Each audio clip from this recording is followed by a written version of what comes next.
நான் தான் உங்கள் தினேஷ் நாகூர்லேருந்து. இன்றைக்கி என்ன பார்க்க போகிறோம்னு பார்த்தா ஒரு 10 பேருக்கு ஒயிட் புலாவ் தான் பார்க்க போகிறோம். ஈஸியாக குக்கர்லேயே செஞ்சு காட்ட போகிறேன். இது வந்து பார்த்தீங்கன்னா பிரியாணிக்கே டஃப் கொடுக்குற மாதிரி ஒரு ரெசிபி. நான் நிறைய இதை போட்டிருக்கேன். இருந்தாலும் நிறைய பேர் கேட்டுக்கிட்டே இருக்கீங்க புலாவ் எப்படி பண்ணான்னு. வாங்க அதையும் பார்த்துடலாம். அடுப்பை பார்த்து வச்சு குக்கரை போட்டுடலாங்க. 100 நெய் 100 எண்ணெய் சேர்த்துக்கலாங்க. இதுக்கு ரொம்ப எண்ணெயும் நெய்யெல்லாம் தேவைப்படாது. 1.5 கிலோ அரிசி எடுத்துருக்கோம். 15 கிராம் பட்டை, 5 கிராம் ஏலக்காய், 5 கிராம் கிராம்பு இந்த மாதிரி சேர்த்துக்கோம். நல்ல வாசமாக இருக்கும் இந்த சாப்பாடு. 300 கிராம் வெங்காயம் சேர்த்துக்கிறேன். 1.5 கிலோ அரிசிக்கு 300 கிராம் வெங்காயம் கரெக்டாக இருக்கும். இஞ்சி பூண்டு சேர்ந்து 150 கிராம். 1 கிலோக்கு 100 கிராம் போதும். 1.5 கிலோங்கிறதுனால 150 கிராம் சேர்க்குறேன். இது ரொம்ப பொன்னிறமெல்லாம் வதங்கக்கூடாதுங்க, ஒயிட்டாகவே இருக்கணும். ரெசிப்பியில் பச்சை மிளகாய் கிடையாது, நான் சும்மா வாசத்துக்காக சேர்க்குறேன்.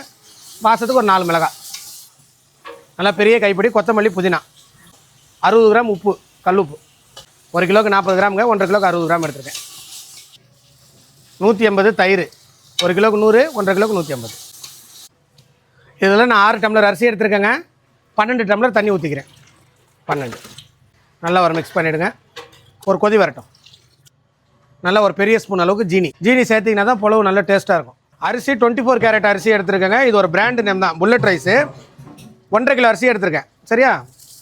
1 மணி நேரம் ஊற வச்சு நல்லா கழுவிட்டு வடிகட்டி தான் நீங்கள் இந்த மாதிரி தம் பண்ணும்போதெல்லாம் போடணும், இல்லைன்னா குழஞ்சிரும் சாப்பாடு. ஒரு அரை லெமன் மட்டும் பிழிஞ்சு விட்டுருலாங்க. ஒரே ஒரு விசில் வரட்டங்க போதும்.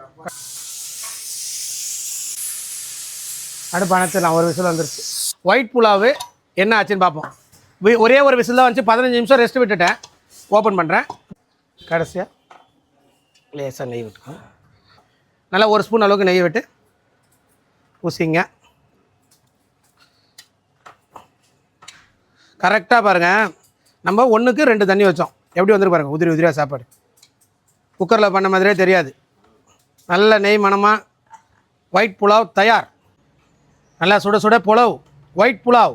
கீ ரைஸ்ன்னு சொல்லுவோம் ஒரு சில ஏரியாவில்.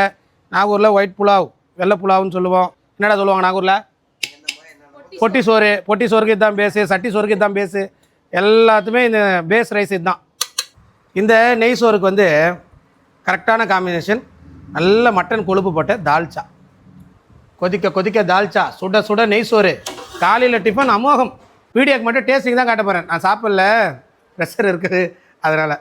ஆனால் செம்மையாக இருக்குங்க. நான் கொடுமைங்க, நானே செஞ்சுட்டு என்னை சாப்பிடக்கூடாதுங்கிறேங்க. ஆஹா, வேறு லெவல் டேஸ்ட்டுங்க. அட்டகாசமாக இருக்குது. கண்டிப்பாக எல்லோரும் ட்ரை பண்ணி பாருங்கள். ஈவன் நாகூர்லலாம் மேரேஜ் ஃபங்க்ஷன்லேயே இதுதான் கொடுப்பாங்க. தொட்டுக்க ஒரு 4-5 வெரைட்டி இருக்கும்.